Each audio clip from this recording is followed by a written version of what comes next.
తెలంగాణ రాష్ట్రం సస్యశ్యామలం కోసం నేడు కేసీఆర్ సాగునీరు అందించాలనే లక్ష్యంతో కాళేశ్వరం ప్రాజెక్టు నిర్మాణం చేస్తే నేడు కాంగ్రెస్ ప్రభుత్వం విచారణ పేరుతో సిబిఐకి అప్పగించడం విండూరంగా ఉందని మాజీ మంత్రి సింగిరెడ్డి నిరంజన్ రెడ్డి అన్నారు. కాళేశ్వరం ప్రాజెక్టుకు నిర్మాణంపై సిబిఐకి రాష్ట్ర ప్రభుత్వం అప్పగించడాన్ని నిరసిస్తూ వనపర్తి జిల్లాలో కేంద్రం మాజీ మంత్రి నిరంజన్ రెడ్డి ఆధ్వర్యంలో నిరసన కార్యక్రమం నిర్వహించారు. నిత్యం కేంద్ర ప్రభుత్వాన్ని నిలదీస్తే రాహుల్ గాంధీ వైపా లేక నరేంద్ర మోడీ వైపా సీఎం రేవంత్ రెడ్డి స్పష్టం చేయాలని మాజీ మంత్రి నిరంజన్ రెడ్డి డిమాండ్ చేశారు. రాష్ట్ర ప్రభుత్వం ఎన్ని విచారణ చేసినా, అన్ని కేసులు వేసినా కేసీఆర్ భయపడదని స్పష్టం చేశారు. ప్రజలకు ఇచ్చిన హామీలను రాష్ట్ర ప్రభుత్వం వెంటనే అమలు చేయని డిమాండ్ వేశారు.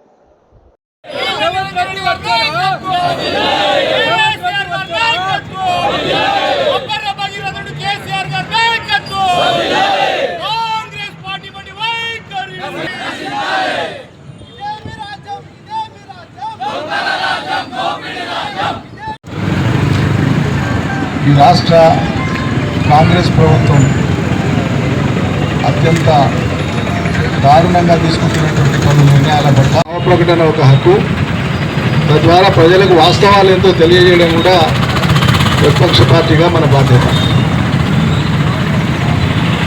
కీలకమైనటువంటి అంశం ఏంటంటే, తెలంగాణ రాష్ట్రం కోసం జరిగిన ఉద్యమమే అది ప్రాణత్యాగాలతో ఒక కొలిక్కి వచ్చి, కేసీఆర్ దీక్షతో ఒక కొలిక్కి వచ్చి, భారత పార్లమెంటు నొప్పించి 36 పార్టీల సమ్మతిని తీసుకొని 14 ఏళ్ల సుదీర్ఘ పోరాటం తర్వాత మనం రాష్ట్రం సాధించుకున్నదే కృష్ణా గోదావరి జలాలు మనకు దక్కవలసినటువంటి న్యాయమైన వాటాను దక్కించుకొని అవసరమైన ప్రాజెక్టులు కట్టుకొని తాగునీరు సాగునీళ్లతో పాటు పరిశ్రమలకు నీళ్ళించుకొని ఈ రాష్ట్రం యొక్క సర్వతోముఖాభివృద్ధి కోసం మనం పోరాటం చేసినాం. ప్రత్యేక రాష్ట్రం అయితే ఏం కావాలని? కృష్ణానది నీళ్లు మన పొలాలకు పారాలి, గోదావరి నీళ్లు మన పొలాలకు పారాలి. తెలంగాణలో ఉండేటువంటి 2 పెద్ద నదులు. ఈ నది జలాలతోనే తెలంగాణలో ఉండేటువంటి మొత్తం భూభాగం సస్యశ్యామలమై పంటలు పండి ప్రజలందరి చేతికి ఉపాధులు వచ్చి ఆర్థిక పురోభివృద్ధి జరిగి అన్ని వృత్తులు అభివృద్ధి అయ్యి ప్రజలు బతుకుతారని చెప్పే మనం ఆనాడు తెలంగాణ కోసం కొట్లాడడం, రాష్ట్రం తెచ్చుకున్న విధంగానే రాష్ట్రం వచ్చిన వెనువెంటనే మనకు రాష్ట్రం వచ్చే నాటికి 2014 నాటికి మొత్తం తెలంగాణ రాష్ట్రంలో అంతా కలుపుతానంటే నాగార్జున సాగర్ ఎడమకాలం కానీ, జూరాల కానీ, ఆర్డీఎస్ కానీ, శ్రీరామ్ సాగర్ కానీ అన్నీ కలిపి 10-12 లక్షల ఎకరాలు కూడా పారే పరిస్థితి లేదన్నాడు. అటువంటి స్థితి నుంచి తెలంగాణను 1 కోటి ఎకరాల సస్యశ్యామల సీమ చేస్తామని ప్రకటించి దాదాపు 65-70 లక్షల ఎకరాలకు నీళ్ళు ఇచ్చినాం. మనం 65-70 లక్షల ఎకరాలకి రాష్ట్రంలో నీళ్ళు ఇచ్చినాం. మనం ఇంకా అదనంగా నీళ్ళు ఇచ్చేటువంటి పనులు కొనసాగుతూ ఉన్నాయి. వాళ్ళు ఏలినన్ని రోజులు గోదావరి నది మీద తెలంగాణ ఆంధ్రప్రదేశ్లో కలిసే నాటికి మనం హైదరాబాదు ఆంధ్ర సెపరేట్, మీకు తెలిసిన సంగతి చరిత్రనే. గోదావరి నది మొత్తం పొడవులో హైదరాబాద్ రాష్ట్రం ఉన్నప్పుడు గోదావరి మల్టీపర్పస్ ప్రాజెక్ట్ అని చెప్పి ఇవాళ కాళేశ్వరం ఎత్తిపోతల్లాగానే ఆనాడు మల్టీపర్పస్ ఎత్తిపోతల పథకం అని ఆనకట్ట ద్వారా అనేక మలుపుల ద్వారా మొత్తం నీళ్లను ఎత్తిపోసుకునేటువంటి విధంగా ఆనాడు మనం రూపకల్పన చేసింది ఆనాటి తెలంగాణ వెల్లోడి సర్కార్. కేంద్రం అనుమతులు కూడా ఇచ్చింది వెనకడికే. ఆ దశలో ఉన్నప్పుడే హైదరాబాద్పై ఆంధ్రప్రదేశ్లో కలిసింది. 2 ఉమ్మడి ఆంధ్రప్రదేశ్ అయిన తర్వాత గోదావరి నది మీద తలపెట్టినటువంటి ఆ ప్రాజెక్టులు మొత్తాన్ని రద్దు చేసినారు ఉమ్మడి రాష్ట్రం ఏర్పడినాక. అదేవిధంగా కృష్ణానది మీద కట్టవలసినటువంటి ప్రాజెక్టులు అప్పర్ కృష్ణ కానీ, భీమా కానీ అవి కూడా రద్దు చేసి పడేసినారు. ఏలేశ్వరం అనేటువంటి ప్లేస్లో కట్టవలసినటువంటి నాగార్జున సాగర్ను 30 కిలోమీటర్లు కిందికి తీసుకొని పోయి కట్టిన కారణంగా తెలంగాణకు అందవలసిన నీళ్ళు అందలే. ఇట్లాంటి గోదావరి మీద కానీ ఇటు కృష్ణా మీద కానీ మన కోసం కట్టుకోవాల్సినటువంటి ప్రాజెక్టులు ఆనాడు ఆంధ్రప్రదేశ్లో కలిసిన కారణంగానే ఆనాటి ఆంధ్రప్రదేశ్ ప్రభుత్వాలు తెలంగాణ ప్రాజెక్టులను రద్దు చేసి పడేసినాయి. తర్వాత కట్టిన ప్రాజెక్టులన్నీ ఆంధ్రాకు మేలు చేసేట్లు కట్టుకున్నారు. ఇది చరిత్ర. అందుకోసమే మనం తెలంగాణ కోసం కొట్లాడి తెలంగాణ తెచ్చుకున్నాం. తెలంగాణ తెచ్చుకున్నాక మనం చేసిన పని ఏంటి? చెరువులు కుంటలు దురస్తు చేసినాం. మిషన్ కాకతీయ ద్వారా 46,000 చెరువులను దురస్తు చేసినాం. ఇవాళ రాష్ట్రంలో చెరువులు కుంటలు సమృద్ధిగా ఉన్నాయి, నీళ్లు ఉన్నాయి, భూగర్భ జలం పెరిగింది, పంటలు పడుతున్నాయి. అంతకుముందు వాళ్ళు పెండింగ్లో పెట్టినటువంటి ప్రాజెక్టులన్నింటినీ కూడా ఒక్కొక్కటి పూర్తి చేసినాం. 3-4 ఏళ్ల కాలంలో వాటన్నింటినీ కంప్లీట్ చేసుకొచ్చినాం. కొత్తగా మనం మొదలు పెట్టాలనుకునేటువంటి భారీ ప్రాజెక్టులు రెండు, ఒకటి కృష్ణా మీద పాలమూరు రంగారెడ్డి, గోదావరి మీద కాళేశ్వరం. పాలమూరు రంగారెడ్డిని మనం మొదలుపెట్టినాం. 90% పనులు కంప్లీట్ చేసేసినాం. ఈ ప్రాజెక్టు పాలమూరు రంగారెడ్డి ముందలికి పోకుండా కంప్లీట్ కాకుండా చంద్రబాబు నాయుడు సర్కార్ ఆనాడు ఆంధ్రప్రదేశ్ నుంచి అవతల నుంచి 190 కేసులు వేసిండ్రు. దాంట్లో తెలంగాణ ప్రాంతంలో ఉండేటువంటి కాంగ్రెస్ వాళ్ళు కూడా కేసులు వేసింది. అనేక రకాల కేసులు వేసి పాలమూరు రంగారెడ్డి ముందలి పోకుండా ఆటంకాలు కల్పించింది.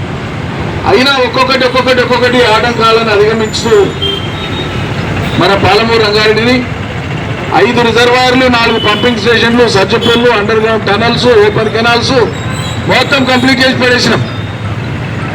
ఒక మోటార్ కూడా ఆల్రెడీ కేసీఆర్ స్టార్ట్ చేసిండు. ఎన్నికల కంటే ముందే నీళ్లు నారాపుల్లో నింపినాం సగం మటుకు దాదాపు. మిగిలిన పనులు కేవలం 5-6 నెలలు కష్టపడితే అయిపోయేటువంటి పనులు. ఈ లోపల ఎన్నికలు వచ్చినాయి, ప్రభుత్వం మారింది. నేను ఈ జిల్లా వాడిని పాలమూరు బిడ్డనే మాట్లాడతాడు ఆయన. ఒక్కనాడు కూడా ఇయ్యాలటి వరకు పాలమూరు రంగారెడ్డి ప్రాజెక్టు మీద సమీక్ష చేయలే. ఒక్కనాడు ఆ పాలమూరు రంగారెడ్డి ప్రాజెక్టు ఎట్లుంటుందో చూడడానికి కూడా రాలే. అది ఎట్లుంటుందో కూడా ఆయన తెలియదు. 5-6 నెలలు అయితే 1,000-1,200 కోట్లు ఖర్చు పెట్టి 5-6 నెలలు పనిచేస్తే 12 లక్షల ఎకరాలకు నీళ్ళు ఎన్నిక తయారు ఉంది పాలమూరు రంగారెడ్డి. 32,000 కోట్ల రూపాయలు ఖర్చు పెట్టినాం మనం ఇప్పటికే. దాన్ని పెండింగ్లో పడేసింది. ఇది పెండింగ్లో ఉంటే కృష్ణాలో పోయే నీళ్ళని ఎక్కడ పోవాలి? మరి ఆంధ్రకు పోవాలి. ఆంధ్రకు పోతున్నాయి. ఇవాళ అవి తక్కువైనట్లు పోతిరెడ్డిపాడు ముందు నుంచి ట్రైఫర్కేట్ అయ్యేటువంటిది ఉంటుంది, 3 భాగాలుగా చీలేటువంటి రెగ్యులేటరీ ఉంటుంది. దాన్ని బనకచెర్ల రెగ్యులేటరీ అంటాం. ఆ బనకచెర్ల రెగ్యులేటరీకి గోదావరి నీళ్లు తీసుకొని వచ్చి మళ్ళీ అక్కడి నుంచి అట్లా కింది నుంచి పైకి తీసుకొని పోయి రాయలసీమకి తీసుకుపోవడానికి కొత్తగా 84,000 కోట్లతోనే చంద్రబాబు నాయుడు కొత్త ప్రాజెక్టు డిజైన్ చేసిండు. కేంద్రం దాన్ని అర్జెంటుగా ఆగమేఘాల మీద వాళ్ళకు అప్పు కూడా ఇప్పిస్తా అని చెప్తుంది ఆ ప్రాజెక్టు కట్టుకోనికి. ఇది చూడంగా గోదావరి నీళ్లను తెలంగాణకు మలపాలంటే గతంలో వీళ్ళు కాంగ్రెస్ సర్కారు ఉన్నప్పుడు ప్రతిపాదించినటువంటి జాగా ఏదైతే ఉంటుందో గోదావరి నది మీద డ్యామ్ ఈడ కట్టి ఆ నుంచి 40 మీటర్ల ఎత్తుకు లేపి నీళ్లు తెచ్చేది వాళ్ళ స్కీమ్. దాని పేరు ప్రాణహిత చేవెళ్ళ. అది వాళ్ళు తలపెట్టినటువంటి జాగా ఏడొస్తుందంటే తమ్మిడిహట్టి అని చెప్పి, అది మహారాష్ట్ర దగ్గర వస్తుంది. తమ్మిడిహట్టి అక్కడ డ్యామ్ కడితే నీళ్లు ఏవైతే ఆగి ఉంటాయో ఆ ముంపు అంతా మహారాష్ట్రలో వస్తుంది. కాబట్టి మహారాష్ట్ర ప్రభుత్వం ఆనాడు ఏం చెప్పిందంటే, అప్పుడు కాంగ్రెసే ఉండే మహారాష్ట్రలో, ఇక్కడ కాంగ్రెసే ఉండే, కేంద్రంలో కాంగ్రెసే ఉండే. 2 రాష్ట్రాలు కేంద్రం మహారాష్ట్రలో ఉండే. ఈ ప్రాణహిత చేవల్ల గోదావరి మీద నిజంగానే వాళ్ళు కట్టే ఉద్దేశంలో ఉంటే మరి ఆనాడు అనుమతులు ఎందుకు తీసుకోలే? 7 ఏళ్లు పట్టింది, ఒక్క అనుమతి కూడా తీసుకోలే. తీసుకోకపోగా మహారాష్ట్ర ప్రభుత్వమే లేఖ రాసింది. మధ్యప్రదేశ్ దిగువ కొంత భాగం ఆడ ఉంటుంది. వాళ్ళు మధ్యప్రదేశ్ ముఖ్యమంత్రి కూడా లేఖ రాసిండు. ఆయన మీరు ఇక్కడ కనుక కడితే మీ ప్రజాధనం దుర్వినియోగం అవుతుంది, మేము ఆక్షేపణ చేస్తాం, ఎట్టి పరిస్థితుల్లో నీళ్ళు ఆపనీయం, ఇది మేము ఒప్పుకోమని చెప్పిన వాళ్ళు. 1. 2 పర్యావరణ అనుమతులు ఉన్నాయి. అక్కడ నేషనల్ శాంక్చురీ ఉంటుంది ఒకటి, జంతువులకు సంబంధించినటువంటిది, పక్షులకు సంబంధించినటువంటిది. దాన్ని ముట్టుకోనికే వీల్లేదు. తర్వాత అక్కడి నుంచి 40 మీటర్లు, ఒకవేళ అది కడితే కూడా లిఫ్ట్ లేకుండా లేదు, ఒట్టి పార్వాటకం కాలువలతో వచ్చేది కాదది. అది మొత్తం కలిపి వాళ్ళు చూపించింది 16 లక్షల ఎకరాలు. 16 లక్షల ఎకరాలు అన్నారు కానీ 16 లక్షల ఎకరాలకి నీళ్ళు ఇచ్చే విధంగా అసలు డిజైన్ లేదు, ఏమి లేదు, రావు. ఏడు ఘట్టాల్లో మహారాష్ట్రనే ఒప్పుకుంటలేదు. 7 ఏళ్ళు అయింది, తట్టెడు మన్నది ఇయ్యలే. అసలు డ్యామ్ కట్టాల్సిన కాడ పనులు ఏం లేకుండా, ఒక్క పర్మిషన్ లేకుండా, ఏం పని చేయకుండా చెవేళ్ళ కాడ ఒక పునాది రాయి, నిజామాబాద్ కాడ ఒక పునాది రాయి వేసి ఆ ప్రాణహిత చెవేళ్ళ నీళ్ళు ఇగో ఈడొస్తున్నాయి అని చెప్పి ప్రజల్ని మభ్య పెట్టి మోసపుచ్చినారు. ఆ పనులు చేయడానికే అడ్వాన్స్ మొబిలైజేషన్ బిల్లులు ఇచ్చి కాంట్రాక్టర్లకు గుత్తదారులకు పైసలు ఇచ్చి తిన్నారు. ప్రజలు కొరిగింది ఏం లేదు, రైతులు కొరిగింది ఏం లేదు. అందుకోసమే దీని మీద మళ్ళీ అధ్యయనం చేసి మన సర్కారు వచ్చిన వెనువెంటనే గోదావరి నీళ్లను తెలంగాణకి ఇవ్వాలంటే ఒకే ఒక మార్గం, మహారాష్ట్రతో కానీ ఛత్తీస్గఢ్తో కానీ ఇటు మధ్యప్రదేశ్తో కానీ ఏ రకమైన పేచీ లేకుండా, వాళ్ళ నుంచి అభ్యంతరాలు లేకుండా మనం ప్రాజెక్టు కట్టుకోవాలంటే మార్గం ఏందని ఆలోచిస్తే రిటైర్డ్ తెలంగాణ ఇంజనీర్లు, తెలంగాణ ప్రాంతం నుంచి రిటైర్ అయినటువంటి అనేక మంది నిపుణులు, గొప్ప గొప్ప వాళ్ళు ఎవరైతే రిటైర్ అయిన ఇంజనీర్లు వాళ్ళను పిలిచి మీటింగ్ పెట్టి, అయ్యా గోదావరి నీళ్లు మనకు కావాల్సిందే, మహారాష్ట్ర ఒప్పుకుంటలేదు, మరి ఏడగట్టి ఎట్లా తెస్తే ఈ నీళ్లు తెస్తామో మీరు ఉపాయాలు చెప్పండి అని చెప్తే వాళ్ళ ఇంజనీర్లు అందరూ కూడా సూచన చేసిండ్రు. కేంద్ర జల సంఘం కూడా ఏం చెప్పిందంటే మేడిగడ్డ దగ్గర నీళ్లున్నాయి కానీ తమ్మేటి దగ్గర నీళ్లు లేవు, మీకు సరిపోయిన నీళ్లు లేవు. నీళ్ల విషయమే వాళ్ళు చెప్పేది. సిడబ్ల్యూసీ అనేది కేవలం నీళ్లే చెప్తుంది, ఇతర విషయాలు చెప్పారు వాళ్ళు. నీటి లభ్యత తమ్మిడేటి దగ్గర లేదు, మేడిగడ్డ దగ్గర మాత్రమే ఉంది అని 100 ఏళ్ల గోదావరి పరివాహకానికి సంబంధించినటువంటి నీటి పరివాహక లెక్కలకు తీసుకొని వాళ్ళు చెప్పినారు. రిటైర్డ్ ఇంజనీర్లు చెప్పినారు. దీన్ని దృష్టిలో పెట్టుకొని తమ్మిడేటి దగ్గర కాకుండా మేడిగడ్డ దగ్గర కట్టి, మేడిగడ్డ కానుంచి పైకి ఇంకొకటి అన్నారం కట్టి, సుందిళ్ళ కట్టి, మేడిగడ్డ సుందిళ్ళ అన్నారం 3 గోదావరి నది మీద 110 కిలోమీటర్ల పొడవులో నీళ్లు సంవత్సరం పొడవులు ఆగేటట్లు 3 బ్యారేజ్లు కట్టి, ఒక బ్యారేజ్ నుంచి ఇంకో బ్యారేజ్కి నీళ్ళు వచ్చి అవన్నీ మళ్ళా మధ్యలో అంతకుముందు ప్రాణహిత చేవేళ్లలో చూపించినటువంటి విధంగానే మిడ్మానేర్కి వస్తాయి, ఎల్లంపల్లికి వస్తాయి, మిడ్మానేర్కి వస్తాయి, అక్కడి నుంచి తెలంగాణ వ్యాప్తంగా ఉత్తర తెలంగాణ అంత వస్తాయి, హైదరాబాద్ దాకా వస్తాయి నీళ్లు. ఇది స్కీమ్. 7 ఐటమ్స్ మొత్తం అనుకుంటే ప్రాణహిత చేవేళ్లలో 2 మార్చింది. ఆ 2 కూడా నీటి లభ్యత కోసమే మార్చింది. ఎగువ రాష్ట్రాలైనటువంటి మహారాష్ట్ర నుంచి అభ్యంతరాలు లేకుండా ఉండడానికే మార్చింది. ఇది చరిత్ర.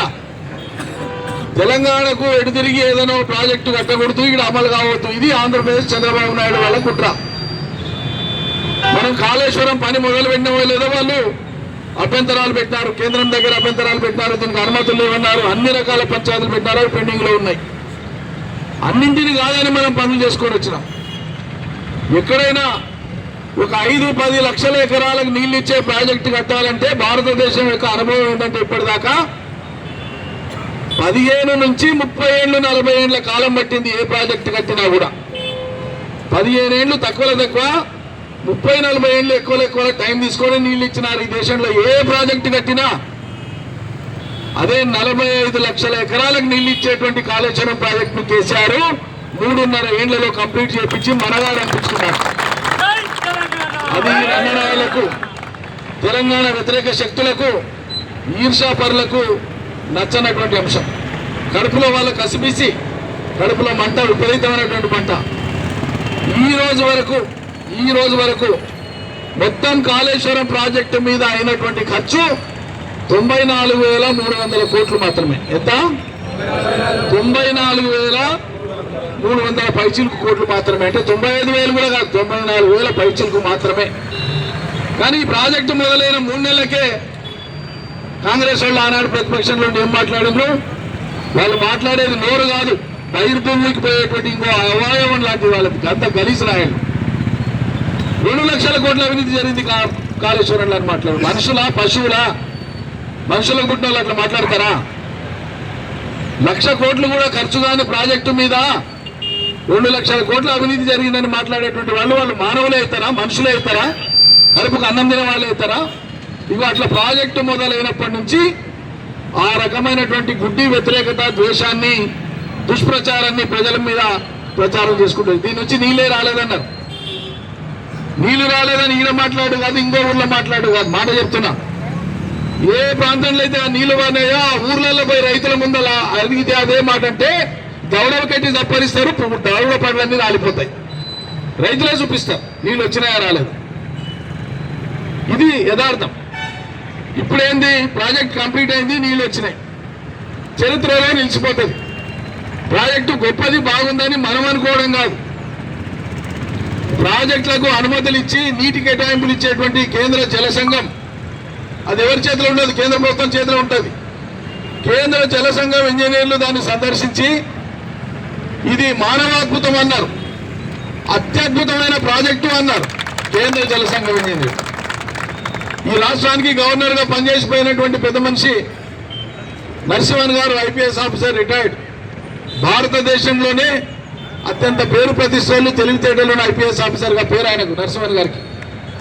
భారత ప్రభుత్వానికి ఉండేటువంటి అత్యున్నత ఇంటెలిజెన్స్ సంస్థ రా అంటాం మనం, రీసెర్చ్ అండ్ అనాలిసిస్ వింగ్ అంటాం.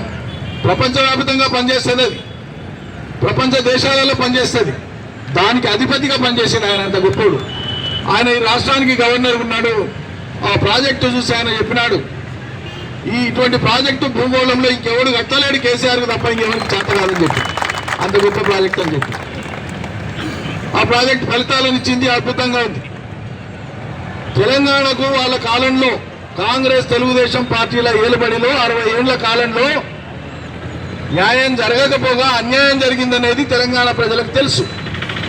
ఆ అన్యాయాన్ని సవరించేటువంటి ప్రయత్నమే ఈ భారీ ప్రాజెక్టులు కట్టడం ద్వారా కేసీఆర్ చేసిండు అనేది వాళ్ళకి అర్థమైంది. కాబట్టి ఆ గొప్పతనం కేసీఆర్కి ఉండేదంటే దీనికి బురద అంటియాలి. దీనికి బురద అంటిస్తే ఇది చరిత్రలో నలుపైపోతుంది అనేటువంటి ఒక దుర్మార్గపు ఆలోచనతోన ఓ కమిషన్ అనేసింది. కమిషన్కి ఏం సంబంధం? కేసీఆర్ ప్రాజెక్ట్ ఎడగట్టాలో చెప్తాడు, క్యాబినెట్ తీర్మానం చేసి ఎన్ని డబ్బులు కావాలో ఇంజనీర్లు చెప్పిన దానికి కేటాయిస్తారు, పని ఇంజనీర్లు చేస్తారు. పనిలో ఏమైనా తేడా వస్తే ఆ ఇంజనీర్లు బాధ్యత వహిస్తారు. కానీ ప్రాజెక్టు కట్టినటువంటి కేసీఆర్ తప్పు చేసిండు అనేటువంటి విధంగా ప్రజలను నమ్మబలకనికే, ప్రజలకు తప్పుడు అభిప్రాయం కలగనికే ఒక కమిషన్ వేసి వాళ్ళ అదుపాజ్ఞలో పెట్టుకొని, ఆ కమిషన్ కూడా సమగ్రమైన విచారణ ఏం లేదు, దాంట్లో సమగ్రమైన అంశాలు లేవు, ఏమి లేకుండానే దాంట్లో ఎంతో ఉన్నట్లు భ్రమలు కల్పించి మేము సిబిఐకి ఇస్తున్నామన్నా. సిబిఐ కాకపోతే డొనాల్డ్ ట్రంప్ గారికి ఇంకో ప్రపంచ పిచ్చోళ్ల సంఘ అధ్యక్షుడు వాడు ఉన్నాడు, మీకు అధ్యక్షుడు అవుతాడు వాడు, వారికి ఇచ్చుకోండి ఎవడతాడు. వెంటక వాసి కూడా మేము భయపడేది లేదు. కానీ ఇక్కడ విషయం ఏంటంటే, రాహుల్ గాంధీ కాంగ్రెస్ పార్టీ నేత, ఈ దేశ ప్రతిపక్ష నాయకుడు, ఆయన దేశమంతా తిరుగుతున్నాడు. భారత్ జోడో యాత్ర పెట్టి 3000 కిలోమీటర్లు తిరిగిండు, సంతోషం. ఇప్పుడు కూడా బీహార్లో తిరుగుతున్నాడు ఆయన. ఆయన రోజు మాట్లాడే మాట ఏంది? మోడీ గారు ఈ దేశంలో తమకు వ్యతిరేకమైన రాజకీయ పార్టీలను కానీ నాయకులను కానీ సతాయించనికే ఐటీని, ఈడీని, సిబిఐ అనేటువంటి ఈ కేంద్ర ప్రభుత్వ సంస్థల్ని దుర్వినియోగపరుస్తున్నాడని రోజు రాహుల్ గాంధీ గారు మాట్లాడుతున్నారు. సిబిఐ అనేటువంటిది నరేంద్ర మోడీ జేబు సంస్థ అని కూడా మాట్లాడుతుండే రాహుల్ గాంధీ. మరి రేవంత్ రెడ్డి అనేటువంటి ఆయన ఈ రాష్ట్రంలో మోడీ కోసం పనిచేస్తున్నాడా, రాహుల్ గాంధీ కోసం పనిచేస్తున్నాడా? వాళ్ళ చర్యల ద్వారా ప్రజలు అర్థం చేసుకోవాలి. అందుకే ఈ నిరసన ద్వారా విషయాలు ప్రజలకు చెప్పడానికి మనం కోరుకున్నాం. వాళ్ళు వేసినందుకు ఎవరైనా భయపడ్డాడు ఎవరు లేడు. కేసీఆర్ అసలే భయపడ్డాడు కాదు. రాక్షసులు లాంటి తెలంగాణ వ్యతిరేకులకు ఎదురొడ్డి నిలబడి తెలంగాణ తెచ్చినోండి మీరు వెంట్రుక కూడా బీకలేరు. సన్నాసాగరులారా, మీరు ఏం చేస్తే ఏం బిక్తారు? మీ కడుపులో ఉండేటువంటి కసి తీర్చుకోనికే పట్టుకుపోతాం అనుకుంటుండొచ్చు, కానీ తెలంగాణ అగ్నిగుండం అయితే బిడ్డలారా ఖబర్దారు. తెలంగాణ రాష్ట్ర సాధన కోసం టైం వస్తే తెలంగాణ ఒకటైతుందని, సందర్భం వస్తే ఒకటైతుందని సకల జనుల సమ్మె చేసి ఎట్లా ప్రపంచానికి నిరూపించిందో, ఇవాళ మీ దుశ్చర్యల మీద కూడా తెలంగాణ సమాజం అదే రకంగా ఏకం కాకపోతే రేపు చూడండి ఏం జరుగుతుంది.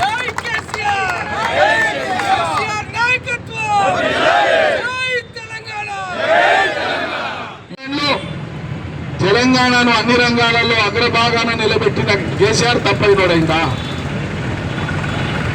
ఈ దేశంలో పెద్ద పెద్ద రాష్ట్రాలు ఆదాయం ఉందనుకున్నటువంటి రాష్ట్రాలను తలదన్ని తలసరి ఆదాయంలో తెలంగాణను నంబర్ 1 స్థానంలో పెట్టిన కేసీఆర్ తప్పైందా? ఈ దేశంలో పంజాబ్ ఎక్కువ వరి పండించే రాష్ట్రం.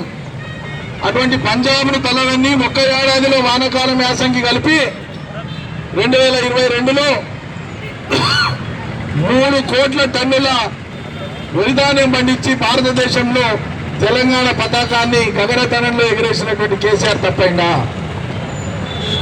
16 లక్షల మందికి కార్మిక రంగంలో కానీ పారిశ్రామిక రంగంలో కానీ 9.5 లక్షల మందికి ఐటీలో కానీ ఉపాధులు కల్పించిన కేసీఆర్ తప్పైందా మీకు? ఇలా దొంగలే ఎదుటోళ్ళని దొంగలు అనేటువంటి ఒక నీచ రాజకీయ చరిత్ర గల కాంగ్రెస్ లో నడుస్తున్నది, ఈ ప్రభుత్వ ఆధ్వర్యంలో నడుస్తున్నది. ఎవరు ఇవాళ ఇంత పొడుగు మాట్లాడుతున్నది? ఎవరు మేము కేసీఆర్ మీద ఇచ్చేస్తాం అచ్చేస్తాం అని మాట్లాడుతున్నటువంటి వాళ్ళు పట్ట పగలు పట్టుబట్టేటువంటి దొంగలు కాదా? లోకం సాక్షిగా. అంటే వాళ్ళ యొక్క చాతగాంతరము, వాళ్ళ అసమర్థతను బయటపడకుండా ఉండడం కోసం ఇంకొకరి మీద నిపమేయడం.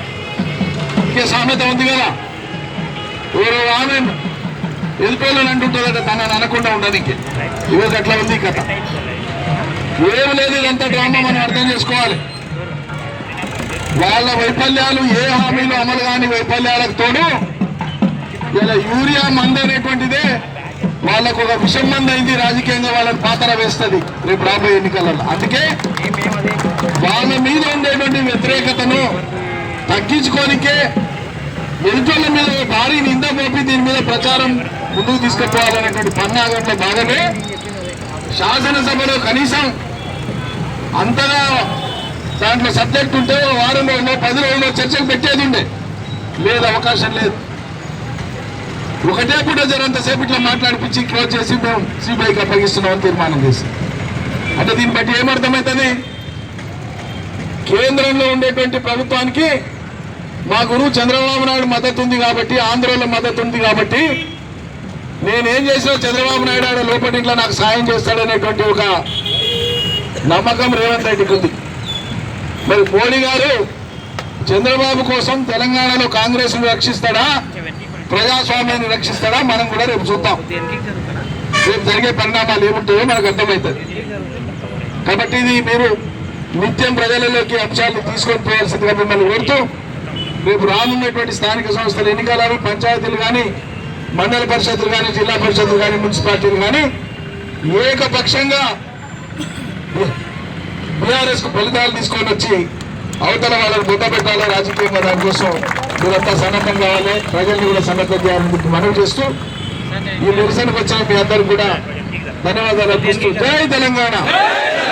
వర్ధిల్లాలి కేసీఆర్ నాయకత్వం, వర్ధిల్లాలి కేసీఆర్ నాయకత్వం, వర్ధిల్లాలి.